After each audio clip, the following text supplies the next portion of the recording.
আৰু ইতিমধ্যে আমাৰ দৰ্শকক আমি জনাই আহিছো যে মন্ত্ৰী হিচাপে কাইলৈ শপত ল'ব ৰামেশ্বৰ তেলীয়ে। ৰামেশ্বৰ তেলীৰ প্ৰতিক্ৰিয়া পোনপ্ৰথমে আমি আগবঢ়াম।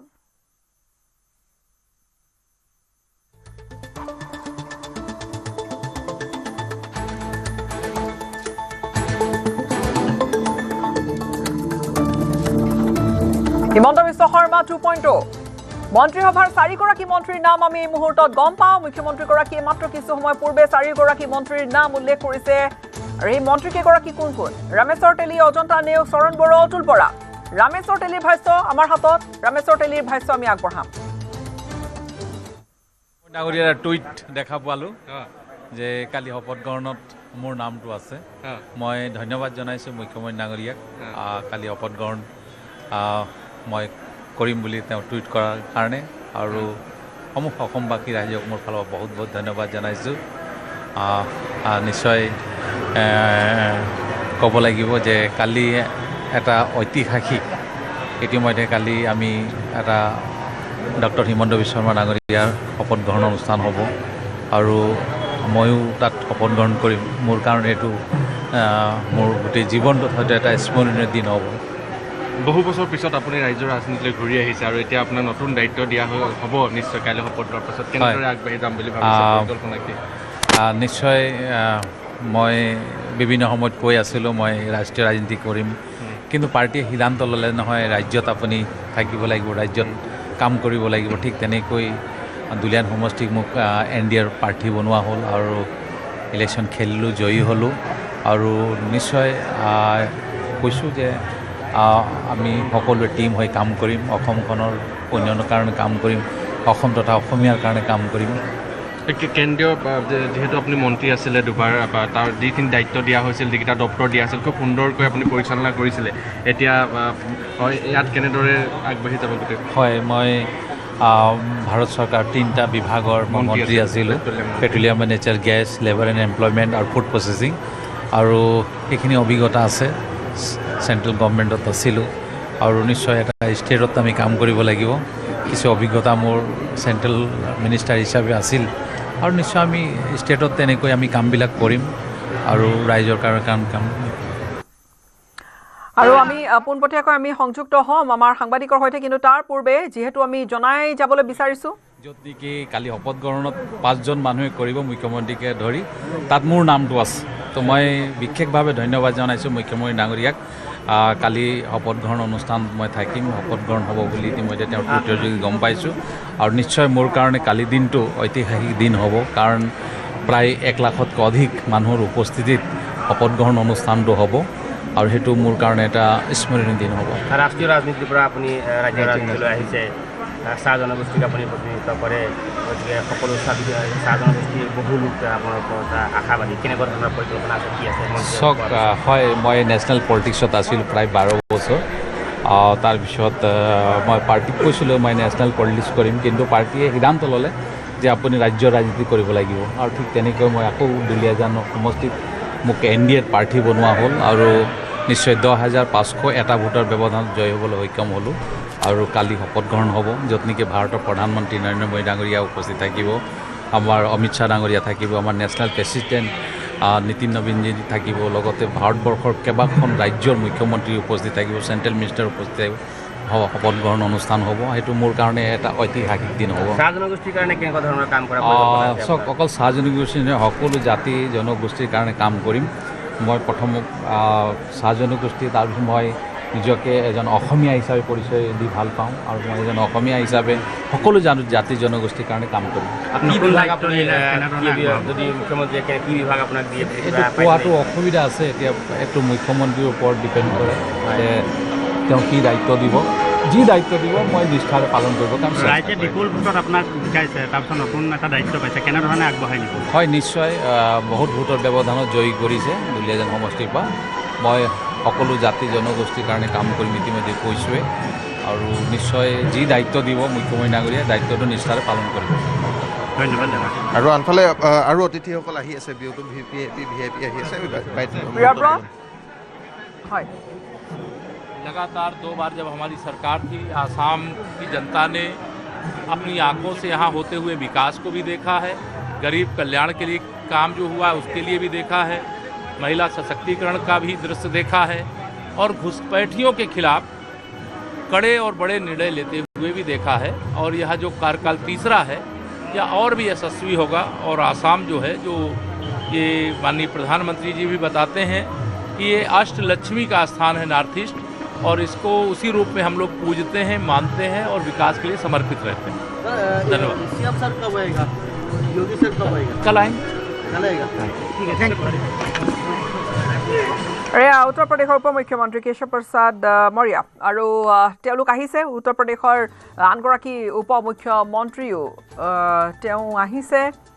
আৰু এই মুহূৰ্তত ক'বলৈ গ'লে যেন সমগ্ৰ দেশৰ যেন ৰাজনৈতিক নেতাসকল এই মুহূৰ্তত অসমত গুৱাহাটীত তেনেকৈ ক'লে হয়তো ভুল নহ'ব। আৰু কিছু সময় পিছতে গুৱাহাটীত উপস্থিত হ'ব প্ৰধানমন্ত্ৰী। বৰঝাৰৰ পৰা পোনে পোনে কইনাধৰালৈ যাব প্ৰধানমন্ত্ৰী মোদী। নিশাটো তেওঁ কইনাধৰাতেই কটাব আৰু কাইলৈ শপত গ্ৰহণ অনুষ্ঠানত অংশগ্ৰহণ কৰিব প্ৰধানমন্ত্ৰী মোদীয়ে। প্ৰধানমন্ত্ৰীৰ পিছতে গুৱাহাটীত আহি উপস্থিত হ'ব গৃহমন্ত্ৰী আৰু কিছু সময় পিছত কেন্দ্ৰীয় গৃহমন্ত্ৰী পাবহি। VVIPৰে ভৰি পৰিছে গুৱাহাটী মহানগৰী। অসমলৈ আহিছে 21খন ৰাজ্যৰ মুখ্যমন্ত্ৰী, উপ মুখ্যমন্ত্ৰী আৰু গুৱাহাটীলৈ দেশৰ কেইবাগৰাকী উদ্যোগপতি। কাইলৈ তৃতীয়বাৰৰ বাবে খানাপাৰাত শপত ল'ব NDA চৰকাৰে। প্ৰায় সম্পূৰ্ণ হৈছে শপত গ্ৰহণ অনুষ্ঠানৰ প্ৰস্তুতি আৰু আজিয়ে VVIPৰে ভৰি পৰিছে গুৱাহাটী মহানগৰী। অসমৰ ঐতিহ্যসমূহৰ আৰ্হিতেই সজোৱা হৈছে মূল মঞ্চখনৰ মণ্ডপ বা গোটেই অনুষ্ঠানৰ মঞ্চ। মূল মঞ্চত মা কামাখ্যা মন্দিৰ, বটদ্ৰৱা থান আৰু ঐতিহাসিক ৰংঘৰৰ স্থাপত্যশৈলীৰ আধাৰত সুন্দৰভাৱে নিৰ্মাণ কৰা হৈছে। প্ৰিয়ব্ৰত গগৈ আমাৰ সৈতে সংযুক্ত হৈ আছে। প্ৰিয়ব্ৰত, পুনৰ আপোনাৰ সৈতে সংযুক্ত হৈছোঁ। আমি উত্তৰ প্ৰদেশৰ উপ মুখ্যমন্ত্ৰীক দেখিছোঁ। হয় গীতাশ্ৰী, আমি দেখুৱাইছোঁ গোটেই পৰিৱেশখিনি। আমি আৰু এই কথা পূৰ্বতে আমি উল্লেখ কৰিছিলোঁ যে যিসকল অতিথি আহিছে, যিসকল VIP আহিছে, VVIP আহিছে, সকলোৱে জানে যে অসমৰ কৃষ্টি সংস্কৃতি অতিকৈ চহকী, অতিকৈ আচলতে আমাৰ ধনী। আমাৰ কৃষ্টি সংস্কৃতি যদি কথা কওঁ, সেয়া লাগিলে আমাৰ সাংস্কৃতিক যিসমূহ আধ্যাত্মিক কৃষ্টি সংস্কৃতি হওক বা আমাৰ অন্য যিসমূহ কৃষ্টি সংস্কৃতি আছে, বহুতো জাতি জনগোষ্ঠীৰে ভৰা এই অসমখনত যে যিসমূহ কৃষ্টি সংস্কৃতি অতি চহকী, এই কথা জানে। আৰু তেওঁলোকে প্ৰত্যেকজনে আহি আচলতে এনেধৰণেই যি বৰগীত সুৰত বা যি বৰ্তমান সময়ত সত্ৰীয়া নৃত্য কৰি আছে, তেওঁলোকক সকলোৱে সম্ভাষণ জনাইছে, সকলোৱে উপভোগ কৰিছে। আৰু আনহাতে যদি চোৱা যায় তেন্তে বিহুৰো ঠিক তেনেধৰণে কৰি আছে বা তেওঁলোকে বিহু কৰি তেওঁলোকক স্বাগতম জনাইছে। গতিকে সেই পৰিৱেশখিনিও বৰ্তমান সময়ত দেখুৱাইছোঁ। সকলোৱে কিন্তু এবাৰ নহয় এবাৰ যিসকল শিল্পীয়ে বৰ্তমান সময়ত পৰিৱেশন কৰি আছে তেওঁলোকক সম্ভাষণ জনাইছে, তেওঁলোকক আচলতে সম্ভাষণ জনাই যোৱা দেখিবলৈ পোৱা গৈছে। গতিকে আমি দেখুৱালোঁ যে কেশৱ প্ৰসাদ মৌৰ্য, যিজন আচলতে উত্তৰ প্ৰদেশৰ ডেপুটি CM বা উপ মুখ্যমন্ত্ৰী বুলি কোৱা হৈছে, উপ মুখ্যমন্ত্ৰী তেওঁ ইতিমধ্যে আহি উপস্থিত হৈছে। আৰু তেওঁ যিসকল আচলতে ইয়াতে শিল্পী আছিল, যিসকলে সত্ৰীয়া নাছিল, তেওঁলোকক সম্ভাষণ জনাইছিল, তেওঁলোকক আদৰণি জনাইছিল, তেওঁলোকক স্বাগতম জনাইছিল। যোগী আদিত্যনাথৰ প্ৰসংগ তেওঁ কৈছে, যোগী আদিত্যনাথ উত্তৰ প্ৰদেশৰ মুখ্যমন্ত্ৰীগৰাকী কাইলৈ আহিব।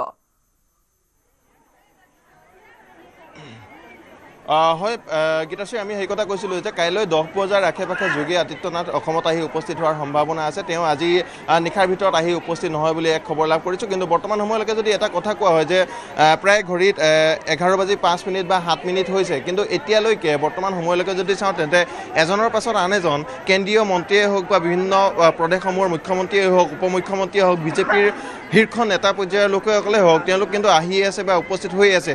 কেইটামান মুহূৰ্তৰ পাছতেই হয়তো গৃহমন্ত্ৰীগৰাকী বিশেষ বিমান অৱতৰণ কৰিব, তেওঁ পোনে পোনে কইনাধৰাৰ দিশে অগ্ৰসৰ হ'ব। তাৰ পাছতে প্ৰধানমন্ত্ৰীগৰাকী কেইটামান মুহূৰ্তৰ পাছতে উপস্থিত হ'বই, তেওঁ কইনাধৰাৰ দিশে অগ্ৰসৰ হ'ব। গতিকে এক উখল মাখল পৰিৱেশ, এক উৎসৱমুখৰ পৰিৱেশ গুৱাহাটীখনত সৃষ্টি হোৱা দেখিবলৈ পোৱা গৈছে। বিশেষকৈ যদি আজিৰ দিনটোত চাওঁ তেন্তে পুৱাৰ ভাগৰ পৰা লোকপ্ৰিয় গোপীনাথ বৰদলৈ বিমানবন্দৰৰ পৰা, বৰঝাৰ বিমানবন্দৰৰ পৰা যদি গুৱাহাটী মহানগৰীলৈ চাওঁ তেন্তে এই গোটেই পথটো এক প্ৰকাৰ আচলতে উৎসৱমুখৰ হৈ পৰিছে, আচলতে উৎসৱমুখৰ হৈ পৰা দেখিবলৈ পোৱা গৈছে। আৰু VVIP সকল আহি আছে, আমি তেওঁলোকৰো স্বাগতম জনোৱা হৈছে, তেওঁলোককো আচলতে দেখুৱাবলৈ যত্ন কৰিম, তেওঁলোকৰ মন্তব্য গ্ৰহণ কৰিবলৈ চেষ্টা কৰিম। কিন্তু সমান্তৰালকৈ এটা কথা সকলোৱে উল্লেখ কৰিছে যে উন্নয়নৰ যি ৰাজনীতি, আৰু তেওঁলোকে এটা কথা উল্লেখ কৰিছে যে যি ধৰণৰ আচলতে হিমন্ত বিশ্ব শৰ্মাৰ চিন্তাধাৰা, সেই চিন্তাধাৰাৰ বাবেহে আচলতে ৰাইজে পুনৰ এবাৰ আঁকোৱালি লৈছে বিজেপি চৰকাৰক বা NDA চৰকাৰে তৃতীয়বাৰৰ বাবে চৰকাৰ গঠন কৰিব পাৰিছে। আমি মন্তব্য ল'ম। और आज जो एक अद्भुत जीत का जश्न असम की तपस्वी भूमि में मनाया जा रहा है, जहां भारतीय जनता पार्टी का परचम तीसरी बार प्रदेश की जनता ने लहराया। अपने दिल के गहराइयों से असम की जनता को मैं धन्यवाद देना चाहता हूं। प्रधानमंत्री नरेंद्र मोदी जी के नेतृत्व में, गृह मंत्री अमित शाह जी के नेतृत्व में और हेमंता जी के कुशल नेतृत्व में यह तीसरी बार सरकार बनने जा रही है। एक नया कीर्तिमान, एक नया युग अगले 5 साल का प्रधानमंत्री जी के नेतृत्व में, हेमंता जी के नेतृत्व में डबल इंजन की सरकार कल स्थापित होने जा रही है। दिल की गहराइयों से हेमंता जी और उनकी पूरी टीम, जो 5 लोगों का शपथ भी दिया जा रहा है, और उसी के साथ प्रदेश की जनता को मेरी तरफ से बहुत बहुत साधुवाद और शुभकामनाएं। আৰু ইয়াৰ কেন্দ্ৰীয় মন্ত্ৰী জ্যোতিৰাদিত্য সিন্ধিয়া আহি উপস্থিত হৈছে আৰু তেওঁক স্বাগতম জনোৱা দেখিবলৈ পোৱা গৈছে। তেওঁ শ্ৰদ্ধা জনাইছে, তেওঁক সম্ভাষণ জনাই এনেধৰণে আদৰি নিয়া দেখিবলৈ পোৱা গৈছে। আৰু সমান্তৰালভাৱে পৰম্পৰাগত আমাৰ পূৰ্বৰ পৰা চলি থকা বিহু এনেধৰণে নচা হৈছে, বিহু নাচি তেওঁক স্বাগতম জনাইছে। আৰু সকলোৱে এটা কথা একেমুখে স্বীকাৰ কৰিছে বা একেমুখে এটা কথা কৈছে যে মুখ্যমন্ত্ৰীগৰাকীৰ সবল নেতৃত্বৰ বাবে বা মুখ্যমন্ত্ৰীগৰাকীৰ যি বিচক্ষণতা আছে, ৰাজনৈতিক বিচক্ষণতা, এই বিচক্ষণতাৰ বাবে যে পাৰ্টি বা দলটো বিগত 5 বছৰত যথেষ্ট উপকাৰিতা হৈছে বা দলটো যথেষ্ট উত্থান হৈছে, সেই কথা কিন্তু সকলোৱে উল্লেখ কৰিছে। এতিয়া এই মুহূৰ্তত যিগৰাকী আচলতে কেন্দ্ৰীয় মন্ত্ৰী জ্যোতিৰাদিত্য সিন্ধিয়া, তেওঁ উপস্থিত হোৱাৰ পাছতো সেই একেখিনি কথা কৈছে যে কুশল নেতৃত্ব, তেওঁৰ সবল নেতৃত্বৰে আচলতে যিখিনি আগবাঢ়ি গৈছে, তেওঁ দলে আচলতে যিখিনি লাভ কৰিছে সেয়া যথেষ্ট বেছি বুলি তেওঁ উল্লেখ কৰিছে। আমি দেখুৱাইছোঁ সকলো আহি আছে বৰ্তমান সময়ত। দীপ্লৰঞ্জন শৰ্মা বৰ্তমান সময়ত আহি থকা দেখিবলৈ পাইছোঁ। তেওঁ ভিতৰৰ পৰা আহি আছে। তেওঁ যিহেতু সকলোকে বিজেপিৰ যিসকল নেতা আছে, বিজেপি নেতাসকলক দায়িত্ব প্ৰদান কৰা হৈছে, গতিকে তেওঁলোকে নিজৰ দায়িত্ব পালন কৰিছে। দীপ্লৰঞ্জন শৰ্মা আছে, আমি তেওঁৰ পৰা অকণমান জানিবলৈ চেষ্টা কৰিম। VVIP সকল, কেন্দ্ৰীয় নেতা, মুখ্যমন্ত্ৰীসকল বৰ্তমান সময়তো আহি আছে। এক উৎসৱমুখৰ পৰিৱেশ বৰ্তমান সময়ত গুৱাহাটীখনত। নিশ্চিতভাৱে সকলোৰে আগ্ৰহ আছে কাইলৈ ডক্টৰ হিমন্ত বিশ্ব শৰ্মা ডাঙৰীয়াৰ নেতৃত্বত যি চৰকাৰ, আৰু আমি বাৰম্বাৰ কৈ আছোঁ অসমৰ এই যি বিজয়, এই বিজয় অকল বিজেপিৰ বিজয় নহয়, এই বিজয় ৰাষ্ট্ৰৰ বিজয়, এই বিজয় ভাৰতৰ বিজয়, এই বিজয় ৰাষ্ট্ৰবাদৰ বিজয়, আমাৰ জাতি মাতি ভেটি ৰক্ষাৰ কাৰণে যিটো সংকল্প। অসম আৰু বেংগলৰ বিজয়ে সদায় এটা বিশেষ গুৰুত্ব বহন কৰে। সকলো আহিছে, ভাৰতৰ বিভিন্ন প্ৰান্তৰ নেতৃত্ব আহিছে। কাইলৈ এক ঐতিহাসিক ক্ষণৰ আমি সাক্ষী হ'ম। ধন্যবাদ জ্ঞাপন কৰিছোঁ আৰু তেওঁকো শুভেচ্ছা জ্ঞাপন কৰিছোঁ আমি। তেওঁ যিহেতু নতুন গুৱাহাটী সমষ্টিৰ পৰা বিজয় হৈ আহিছে, নৱনিৰ্বাচিত বিধায়ক। পূৰ্বতে চামগুৰি উপ নিৰ্বাচনত তেওঁ বিধায়ক হৈ বিধানসভালৈ আহিছিল। আৰু লোকসকল আহি আছে, VVIP আহি আছে। আমি তেওঁলোকৰ পৰিৱেশটো দেখুৱাম। আৰু সঁচাকৈ ক'ব লাগিব, তেওঁ সেই কথা উল্লেখ কৰিছে যে গুৱাহাটী মহানগৰীখন যেন আজি এক উৎসৱমুখৰ পৰিৱেশ, এক বিহু হৈছে যেন, এক কোনো উৎসৱ হৈছে, তেনেধৰণৰ এটা পৰিৱেশ হোৱা দেখিবলৈ পোৱা গৈছে। বিশেষকৈ যদি চাওঁ তেন্তে বিমানবন্দৰৰ পৰা আদি কৰি গুৱাহাটী মহানগৰীৰ ভিতৰ চৰালৈ যি পথছোৱা আছে, এই গোটেই পথছোৱাই আজিৰ দিনটোত এক হাই ছিকিউৰিটি জোনৰ লগতে, হাই ছিকিউৰিটি জোন হৈ পৰাৰ লগতে একদম উৎসৱৰ পৰিৱেশ আহি পৰিছে। গোটেই পথটো যেনে পৰিৱেশৰ সৃষ্টি কৰা হৈছে, তেনে এক পৰিৱেশৰ সৃষ্টি হোৱা দেখিবলৈ পোৱা গৈছে।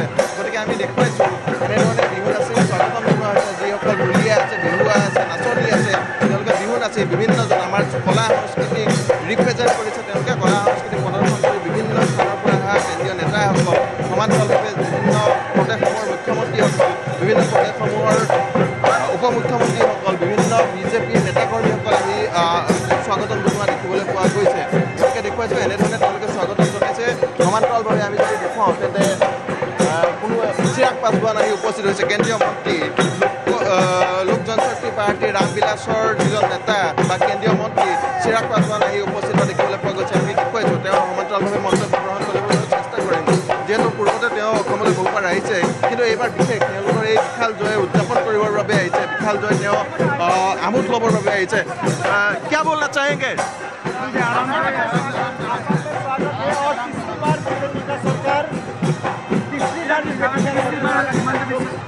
बिल्कुल, और इस तरीके का विशाल जनादेश असम की जनता ने एक बार फिर से मेरे प्रधानमंत्री नरेंद्र मोदी जी के सोच वाली हेमंता बिस्वा शर्मा जी के विकास की राह वाली सरकार को देने का काम किया है, ये अपने में दर्शाता है कि देश की एक बड़ी आबादी किस तरीके से आज भी प्रधानमंत्री जी के नेतृत्व में विश्वास रखती है, जिसको विपक्ष नकारने का काम करता है, कभी ईवीएम को दोष देकर तो कभी एसआईआर को मुद्दा बनाकर। हकीकत है जहां एक तरफ मेरे प्रधानमंत्री के प्रति देश की जनता का विश्वास बढ़ता जा रहा है, बंगाल जैसे राज्य जिसको विपक्ष कहता था कि कभी भी भारतीय जनता पार्टी भेद नहीं सकती, आज वहां पर भी हमारी सरकार, यहाँ पर एक बार फिर से हमारी सरकार ये दर्शाता है कि जनता का विश्वास आज भी पूरी तरीके से प्रधानमंत्री जी, उनकी नीति, उनकी सोच के ऊपर है। और कहीं ना कहीं ये प्रतिबिंब भी है 2029 लोकसभा चुनाव का कि किस ऐतिहासिक, जिस तरीके से 200 पार हम लोगों ने यहाँ पे किया, वैसे ही एक बड़ी जीत के साथ 29 में एक बार फिर से प्रधानमंत्री जी के नेतृत्व में केंद्र में सरकार बनेगी। हिमंत बिस्वा शर्मा के बारे में क्या कहना चाहिए? मेरा उनसे मैं व्यक्तिगत तौर पर हेमंता जी के लिए मैं बहुत खुश हूँ। उनसे व्यक्तिगत परिचय रहा झारखंड में जब हम लोग चुनाव लड़ रहे थे, और उन्हीं के साथ की वजह से वहाँ पे भले हम लोग एक सीट पे चुनाव लड़ रहे थे, पर मेरी पार्टी वो एक विधायक जीत पाई क्योंकि उस वक्त प्रभारी की भूमिका में हेमंता जी थे। और जिस तरीके से गठबंधन को साथ लेकर पूरे सम्मान के साथ आगे बढ़ने का वो काम करते हैं, आज सारे एनडीए लीडर्स की उपस्थिति ये दर्शाती है कि वो किस तरीके से समावेश की वो सोच रखते हैं। मैं अपनी तरफ से अपनी पार्टी लोक जनशक्ति पार्टी रामविलास की तरफ से उन्हें ढेर सारी बधाई, ढेर सारी शुभकामनाएं देता हूँ। चिराग पासवानक আমি দেখিবলৈ পালোঁ। চিৰাগ পাছৱান আহি বৰ্তমান সময়ত উপস্থিত হৈছে লোক জনশক্তি পাৰ্টীৰ যিগৰাকী নেতা তথা অসমৰ ভাৰতবৰ্ষৰ ফুড প্ৰচেছিং ইণ্ডাষ্ট্ৰিজৰ মন্ত্ৰী চিৰাগ পাছৱান আহি উপস্থিত হোৱা দেখিবলৈ পোৱা গৈছে। আৰু বৰ্তমান সময়তো বিভিন্ন ভিভিআইপিসকল আহি উপস্থিত হোৱা দেখিবলৈ পোৱা গৈছে। বৰ্তমান সময়তো সেই ধাৰাচিত্ৰ অব্যাহত আছে। ঠিক তেনেধৰণে সমান্তৰালভাৱে যদি চাওঁ তেন্তে আমি প্ৰধানমন্ত্ৰী আৰু গৃহমন্ত্ৰী কিন্তু কেইটামান মুহূৰ্ত পাছতে আহি উপস্থিত হোৱাৰ খবৰ ইতিমধ্যে লাভ কৰিছে। পূৰ্ণ সম্ভাৱনা আছে, যদিও বা কাইলৈ দিনটোত প্ৰধানমন্ত্ৰীগৰাকী অহা কথা আছিল, তথাপি তেওঁ সেই আগতে কাৰ্যসূচী বাতিল কৰি আজি নিশাৰ ভিতৰতে প্ৰধানমন্ত্ৰীগৰাকী আহি উপস্থিত হোৱাৰ কথা উল্লেখ কৰিছে। প্ৰধানমন্ত্ৰীগৰাকী কেইটামান মুহূৰ্তৰ পাছতে আহি বজাৰ বিমানবন্দৰত অৱতৰণ কৰিব। অৱতৰণ কৰাৰ পাছতে তেওঁ পোনে পোনে কইনাধৰা গেষ্ট হাউচ বা যি অতিথিশালা আছে, অতিথিশালাৰ দিশে অগ্ৰসৰ হ'ব। গীতাশ্ৰী, প্ৰিয়ব্ৰত আপুনি থাকক আমাৰ সৈতে সংযুক্ত হৈ। আৰু তাত দেখা গৈছে যে অসমৰ কৃষ্টি সংস্কৃতি উজ্বলি উঠিছে, দাঙি ধৰা হৈছে। কিছু আমি দৃশ্য দেখি আছোঁ আৰু পোনপটীয়া সম্প্ৰচাৰ আমি অব্যাহত ৰাখিম। প্ৰিয়ব্ৰত আমাৰ সৈতে থাকিব। কিন্তু এয়া HPS 2.0 হিমন্ত বিশ্ব শৰ্মা 2.0 চৰকাৰৰ শপত গ্ৰহণৰ পূৰ্বে প্ৰাক্তন মন্ত্ৰী অশোক সিংহালৰ প্ৰতিক্ৰিয়া, তেওঁৰ প্ৰতিক্ৰিয়া আমি লাভ কৰিছোঁ। তেওঁ কিছু মন্তব্য কৰিছে। আমাৰ লক্ষ্য তিনিটাই: সুৰক্ষিত অসম, বিকশিত অসম, আত্মনিৰ্ভৰ অসম। পূৰ্বতকৈ অধিক এগ্ৰেছিভ মুডত কাম কৰিব এইবাৰৰ চৰকাৰে। মিয়াৰ বিৰুদ্ধে আগতেও কঠোৰ, এইবাৰো কঠোৰ হ'ব চৰকাৰ। কংগ্ৰেছ মিয়া পাৰ্টি হ'লে তাত কোনো সন্দেহ নাই বুলি তেওঁ মন্তব্য কৰিছে। মন্তব্য আগবঢ়াম। কাইলৈ খানাপাৰাত HPS 2.0 শপত গ্ৰহণ, আৰু এই মুহূৰ্তত শপত গ্ৰহণৰ প্ৰস্তুতি চলি আছে। দেশৰ প্ৰধানমন্ত্ৰীগৰাকী গুৱাহাটীত উপস্থিত হ'বহি। আৰু এটা চৰ্চা চলিছে যে কাইলৈ দিনটোত হিমন্ত বিশ্ব শৰ্মাৰ সৈতে কোনে শপত ল'ব। আমাৰ সৈতে প্ৰাক্তন মন্ত্ৰী অশোক সিংঘাল ডাঙৰীয়া আছে। অশোক সিংঘাল ডাঙৰীয়া, কাইলৈ দিনটোত HPS 2.0 আহি আছে। আপোনালোকে যি ধৰণে বিচাৰিছিল সেই ধৰণে HPS 2.0 আহি আছে, অসমৰ ৰাইজে বিচৰা ধৰণে আহি আছে। গতিকে কেনেকুৱা ধৰণে আশাবাদী হৈছে এই মুহূৰ্তত প্ৰাকখনত? ৰাইজে হিয়া উজাৰি ভোট দিলে ইমান ব্যাপক এটা ফলাফল ভাৰতীয় জনতা পাৰ্টী আৰু NDA সপক্ষে ওলাল। তাৰপিছত আৰু এতিয়া ৰাইজে আমাৰ পৰা আশা কৰি আছে। আমি আৰু আশা কৰাৰ মানে আমাৰ কাৰণে থল ক'ত আছে? ৰাইজে যেনেকৈ বিচাৰিছিলোঁ তাতকৈ বেছি মানে আশীৰ্বাদ দিলে। এতিয়া ৰাইজেহে আশা কৰি আছে আমাৰ পৰা। আমি দায়িত্ববোধ অনুভৱ কৰি বিনম্ৰতাৰে ৰাইজৰ সেৱা কৰি যাব লাগে, ৰাইজৰ লগত থিয় হ'ব লাগে, আৰু অসমক এক আধুনিক অসম মুখ্যমন্ত্ৰী ডাঙৰীয়াৰ নেতৃত্বত আমি নিৰ্মাণ কৰিম। এই 5 বছৰত যথেষ্টখিনি কাম কৰিব লাগিব আপোনালোকে, কাৰণ 102খন আসন NDAক দিয়াটো ইমান ৰাইজে আপোনালোকক ভাল পাইছে, সেইকাৰণে দিছে। গতিকে এইবাৰ কেনেকুৱা ধৰণে আগবাঢ়ি যাব, যিহেতু আপুনিও 5টা বছৰ থাকিলে হিমন্ত বিশ্ব শৰ্মাৰ সৈতে মন্ত্ৰীসভাত? চাওক, ঐতিহাসিক ৰায়দান কাম কাজবোৰো ঐতিহাসিক হ'ব লাগিব আৰু মুখ্যমন্ত্ৰী ডাঙৰীয়াৰ নেতৃত্বত মই পূৰ্ণ বিশ্বাস আছে মোৰ যে মুখ্যমন্ত্ৰী ডাঙৰীয়াৰ নেতৃত্বত অহা 5 বছৰ অসমৰ ইতিহাসত এটা ঐতিহাসিক 5 বছৰ হ'ব স্বৰ্ণিম 5 বছৰ হ'ব অসম অৰ্থনৈতিকভাৱে সুৰক্ষাৰ ফালৰ পৰা আত্মনিৰ্ভৰতাৰ ফালৰ পৰা নিবনুৱা সমস্যাৰ সমাধানৰ ফালৰ পৰা আমাৰ মহিলা বা যুৱক যুৱতী যিসকলে চৰকাৰী চাকৰি পাব নোৱাৰে তেখেতসকলৰ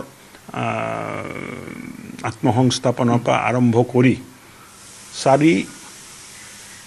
360 ডিগ্ৰী চিন্তাৰে আমি অসমক আগুৱাই লৈ যাব লাগিব বংগত বিজেপি চৰকাৰ আহিল 9 তাৰিখে শপত ল'লে আৰু আজিৰ পৰা একশ্যন আৰম্ভ হৈ গ'ল বাংলাদেশীৰ বিৰুদ্ধে যি বাংলাদেশীৰ কথা বংগৰ নিৰ্বাচনী প্ৰচাৰ বিজেপিয়ে কৈছিল আৰু আমি দেখা পাইছোঁ বিগত 5টা বছৰত হিমন্ত বিশ্ব শৰ্মাই এটা একশ্যন মুডত কাম কৰি গ'ল বাংলাদেশীৰ বিৰুদ্ধে এইবাৰ চাগে আৰু বেছি হ'ব উচ্ছেদ বেদখল মিয়া তেনেকৈ নহয় বংগত চৰকাৰ হোৱাটো অসমৰ কাৰণে বহুত ভাল হৈছে একে চিন্তাত দুটা চৰকাৰ থাকিলে কাম কাজত সুবিধা থাকে নহ'লে পৰছ বৰ্ডাৰ আছিল সীমান্তবোৰ মুকলি হৈ আছিলে আৰু যিটো চৰকাৰ তাত TMC চৰকাৰ আছিলে তেখেতসকলৰ এই দিশত বিজেপি চিন্তাধাৰাৰ উল্টা চিন্তাধাৰা তেখেতসকলৰ আছিল সেইকাৰণে অনুপ্ৰৱেশ তাৰ পৰা হৈ আছিলে মানুহ সোমাই আছিলে কোটি কোটি মানুহ তাৰ পৰা সোমাই আহে ভাৰতৰ বিভিন্ন ৰাজ্যত যায় তাত ID কাৰ্ড বনোৱা হয় আধাৰ কাৰ্ড বনোৱা হয় ভোটাৰ কাৰ্ড বনোৱা হয় এই এটা ইনফিল্ট্ৰেশ্যনৰ হটস্পট বুলি ক'ব পাৰি পশ্চিমবংগ পৰিণত হৈছিল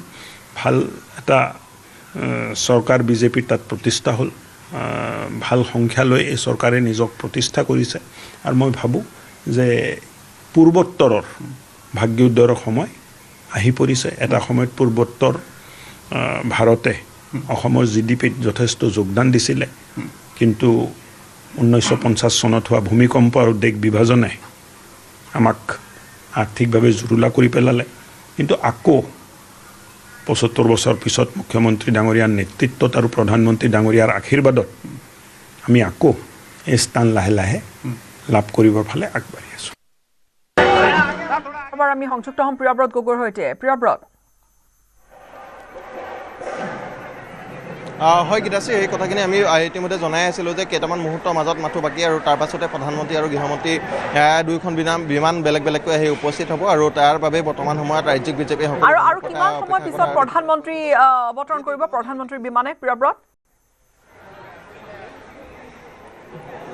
সেই কথা সঠিককৈ বৰ্তমান সময়ত কাৰো হাতত উত্তৰ নাই যদিও খুব বেছি আধা ঘণ্টাৰ ভিতৰত ক্ষমা কৰিব খুব বেছি 10 বা 15 মিনিটৰ ভিতৰত হয়তো প্ৰধানমন্ত্ৰী বিমান অৱতৰণ কৰাৰ সম্ভাৱনা আছে আৰু পোনে পোনে তেওঁ কইনাধৰালৈ যাব যিহেতু নিৰাপত্তাৰ ক্ষেত্ৰত প্ৰধানমন্ত্ৰীগৰাকী আচলতে ব্যৱস্থাসমূহ অলপ বেছিকৈ চোৱা যায় বা বেলেগকৈ চোৱা যায় গতিকে তাৰ বাবে ৰানৱে ভিতৰৰ পৰাই তেওঁ আচলতে যি আচলতে বিশেষ কনভয় থাকে বিশেষ কনভয়ৰ জৰিয়তে স্থলপথেৰে কইনাধৰালৈ ৰাওনা হ'ব যাৰ ফলত বৰ্তমান সময়ত কটকটীয়া নিৰাপত্তা ব্যৱস্থা গঢ়ি তোলা দেখিবলৈ পোৱা গৈছে আৰু সমান্তৰালভাৱে আন এটা কথা ক'ব লাগিব যে পুৰণি নতুনকৈ যিটো টাৰ্মিনেল নিৰ্মাণ কৰা হ'ল সেই টাৰ্মিনেলৰ বিপৰীতে কিন্তু পুৰণি টাৰ্মিনেলৰ দিশেৰেহে প্ৰধানমন্ত্ৰীগৰাকী কইনাধৰালৈ ৰাওনা হ'ব বা তেওঁ কনভয় ওলাই যাব বুলি বৰ্তমান সময়ত খবৰ আহি পৰিছে গতিকে নিৰাপত্তা খাতিৰতো নিৰাপত্তাজনিত কথাসমূহ বৰ্তমান সময়ত সম্পূৰ্ণকৈ চোৱা হৈছে প্ৰধানমন্ত্ৰী সম্ভৱতঃ বিমানবন্দৰৰ পৰা বিশেষ কনভয়েৰে তেওঁ পোনে পোনে তেওঁ কইনাধৰালৈ যাব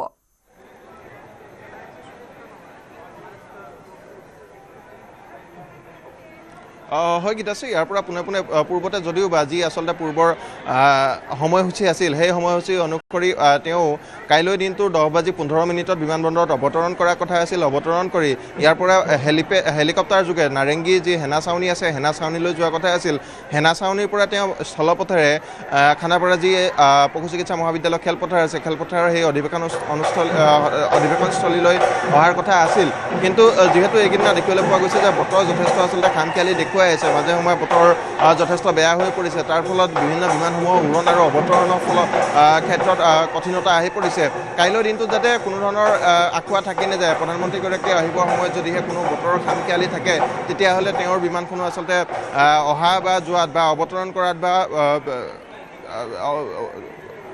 উৰি যোৱাত দিগদাৰ হ'ব গতিকে তেওঁ তাৰ বাবে আজিৰ দিনটোতে অহা বুলি অনুমান কৰিব পৰা গৈছে যাতে কোনো ধৰণৰ আখুৱা থাকি নাযায় তাৰ বাবে আজিৰ দিনটোতে এই প্ৰস্তুতি বুলি অনুমান কৰিব পৰা গৈছে গীতাশ্ৰী হয় আপুনি আমাক দেখুৱাই গৈ থাকক আৰু আমি গম পালোঁ যে যিহেতু 4গৰাকীৰ নাম অৰ্থাৎ মুখ্যমন্ত্ৰীৰ লগতে আন 4 কেইগৰাকী মন্ত্ৰীয়ে শপত ল'ব সেয়া পুনৰবাৰ জনাম ৰমেশ্বৰ তেলী, অজন্তা নেওগ, চৰণ বড়ো আৰু লগতে অতুল বৰা, অগপ সভাপতি অতুল বৰাই ল'ব শপত কাইলৈ প্ৰধানমন্ত্ৰীৰ উপস্থিতিত। আৰু লগতে অধ্যক্ষৰ বাবে যি নাম NDA কৰিলে ঘোষণা বা সেয়া হৈছে ৰঞ্জিত দাস। আৰু আমি দেখিছোঁ ৰাজ্যিক বিজেপিৰ নেতাসকল তেওঁলোকেও বিশেষকৈ যেনে আমি দেখিছোঁ বিধায়ক মানৱ ডেকা তেওঁ আদৰি আনিছে প্ৰমোদ সাৱন্তক, আৰু একেধৰণে জম্মু কাশ্মীৰৰ বিজেপি নেতাক দেখা গৈছে। শিৱৰাজ সিং চৌহান তেওঁলোক ইতিমধ্যে আহি উপস্থিত হৈছেহি। ভজনলাল শৰ্মা, ৰাজস্থানৰ মুখ্যমন্ত্ৰীগৰাকী, দিয়া কুমাৰী উপমুখ্যমন্ত্ৰীগৰাকী, সমান্তৰালকৈ আমি দেখিছোঁ উত্তৰ প্ৰদেশৰ ব্ৰজেশ পাঠক, কেশৱ মৌৰ্য,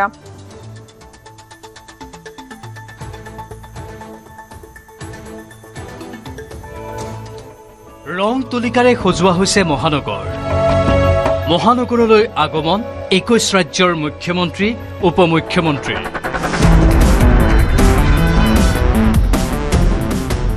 প্ৰধানমন্ত্ৰী, গৃহমন্ত্ৰীৰে ভৰিব গুৱাহাটী মহানগৰী। মহানগৰৰ প্ৰতিটো প্ৰান্তকেই সজোৱা হৈছে ৰং তুলিকাৰে।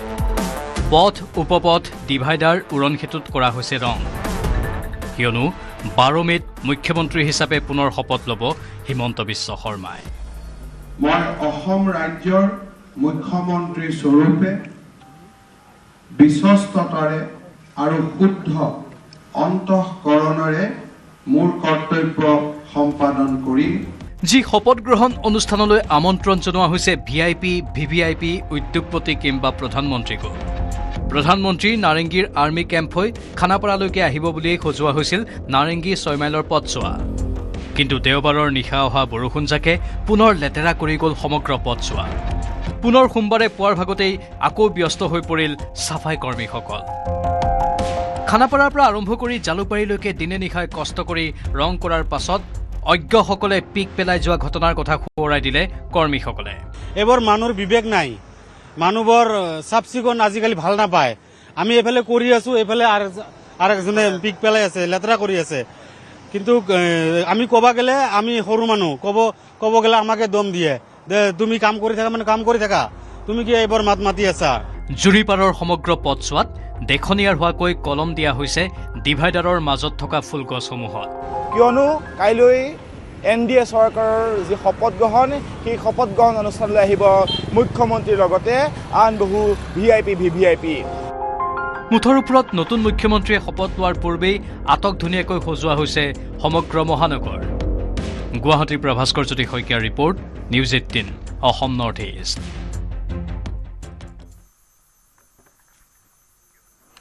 অৱশেষত পশ্চিমবংগৰ নতুন মুখ্যমন্ত্ৰী শুভেন্দু অধিকাৰীৰ ব্যক্তিগত সহায়ক চন্দ্ৰনাথ ৰথৰ হত্যাকাণ্ডৰ তদন্তত বৃহৎ অগ্ৰগতি লাভ কৰিলে পশ্চিমবংগ আৰক্ষীয়ে। হত্যাকাণ্ডত জড়িত 3 শ্বাৰ্প শ্বুটাৰক গ্ৰেপ্তাৰ কৰিছে আৰক্ষীয়ে। উত্তৰ প্ৰদেশৰ পৰা 1 আৰু বিহাৰৰ পৰা 2টা শ্বাৰ্প শ্বুটাৰক গ্ৰেপ্তাৰ কৰিছে। ঘটনাত মুঠ 8জন শ্বাৰ্প শ্বুটাৰ জড়িত থকাৰ সন্দেহ। চন্দ্ৰনাথ ৰাথৰ হত্যাত জড়িত 3 শ্বাৰ্প শ্বুটাৰক গ্ৰেপ্তাৰ। উত্তৰ প্ৰদেশ, বিহাৰৰ পৰা গ্ৰেপ্তাৰ 3 শ্বাৰ্প শ্বুটাৰক। পশ্চিমবংগৰ নতুন মুখ্যমন্ত্ৰী শুভেন্দু অধিকাৰীৰ ব্যক্তিগত সহায়ক চন্দ্ৰনাথ ৰাথৰ হত্যাকাণ্ডৰ ডাঙৰ ক্লু লাভ কৰিলে পশ্চিমবংগ আৰক্ষীয়ে। বিগত 6 মে'ত পশ্চিমবংগৰ উত্তৰ 24 পৰগনাৰ মধ্যম গ্ৰামত সংঘটিত হৈছিল এই হাই প্ৰফাইল হত্যাকাণ্ডটো। নিৰ্বাচনী প্ৰচাৰ সামৰি পাৰ্টি কাৰ্যালয়লৈ ঘূৰি আহি থকাৰ সময়তেই অচিনাক্ত বন্দুকধাৰীয়ে গুলীয়াই হত্যা কৰিছিল পশ্চিমবংগৰ মুখ্যমন্ত্ৰী শুভেন্দু অধিকাৰীৰ ব্যক্তিগত সহায়ক চন্দ্ৰনাথ ৰাথক। লগে লগে এক হাহাকাৰ পৰিস্থিতিৰ সৃষ্টি হৈছিল পশ্চিমবংগত। ঘটনাৰ তদন্তত নামি পৰিছিল পশ্চিমবংগ আৰক্ষী। অৱশেষত হত্যাকাণ্ডৰ তদন্তত বৃহৎ অগ্ৰগতি লাভ কৰিলে পশ্চিমবংগ আৰক্ষীয়ে। হত্যাকাণ্ডত জড়িত 3 শ্বাৰ্প শ্বুটাৰক গ্ৰেপ্তাৰ কৰিলে পশ্চিমবংগ আৰক্ষীয়ে। উত্তৰ প্ৰদেশৰ পৰা 1টা আৰু বিহাৰৰ পৰা 2টা শ্বাৰ্প শ্বুটাৰ গ্ৰেপ্তাৰ কৰিলে পশ্চিমবংগ আৰক্ষীয়ে। ধৃত বিহাৰৰ মায়ংক ৰাজ মিশ্ৰ আৰু বিকি মৌৰ্য। দুয়োকে বিহাৰৰ বক্সাৰৰ পৰা গ্ৰেপ্তাৰ কৰিলে পশ্চিমবংগ আৰক্ষীয়ে। আনহাতে উত্তৰ প্ৰদেশৰ পৰা গ্ৰেপ্তাৰ কৰা হ'ল ৰাজা সিঙক। অযোধ্যাৰ কোটৱালী অঞ্চলৰ পৰা অভিযান চলাই ৰাজা সিঙক গ্ৰেপ্তাৰ কৰিলে পশ্চিমবংগ আৰক্ষীয়ে। এই আটাইকেইটা অভিযুক্ত চন্দনাথ ৰাথৰ হত্যাত জড়িতৰ তথ্য লাভ কৰিছে পশ্চিমবংগ আৰক্ষীয়ে।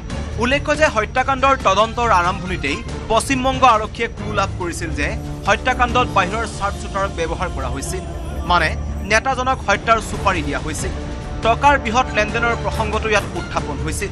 এই পূৰ্ব পৰিকল্পিত হত্যাকাণ্ডটোত বহু হাই প্ৰফাইল লোক জড়িত হৈ থকাৰ সন্দেহ কৰা হৈছে। পশ্চিমবংগ আৰক্ষীৰ মতে ঘটনাত মুঠ 8জন চাৰ্প শ্বুটাৰ জড়িত থকাৰ সন্দেহ। আনহাতে পশ্চিমবংগ আৰক্ষীয়ে গ্ৰেপ্তাৰ কৰা 3 অভিযুক্তক পশ্চিমবংগৰ বৰাছাট আদালতত হাজিৰ কৰাই পুনৰ জিম্মাত বিচাৰিলে আৰক্ষীয়ে। আৰক্ষীৰ তদন্তত আৰু বহু ৰহস্যৰ উদঘাটন হ'ব বুলি আশা কৰা হৈছে। বিশেষকৈ পশ্চিমবংগৰ নতুন মুখ্যমন্ত্ৰীৰ অতি ঘনিষ্ঠ বুলি জনা চন্দনাথ ৰথৰ হত্যাত বিশেষকৈ পশ্চিমবংগৰ কোন কোন জড়িত হৈ আছে সেয়াও তদন্তৰ স্পষ্ট হ'ব। Bureau report, news 18 Assam North East. ইয়াৰ সৈতে বিদায় লম, নমস্কাৰ। अक्कर बक्कर बम्बे बो ঘৰত কোনটো টিএমটি লগাইছে? माइथन स्टील আপোনাৰ ওপৰত ট্ৰাষ্ট কৰিব পাৰি। ओके ষ্ট্ৰং মানে মাইথান ষ্টীল।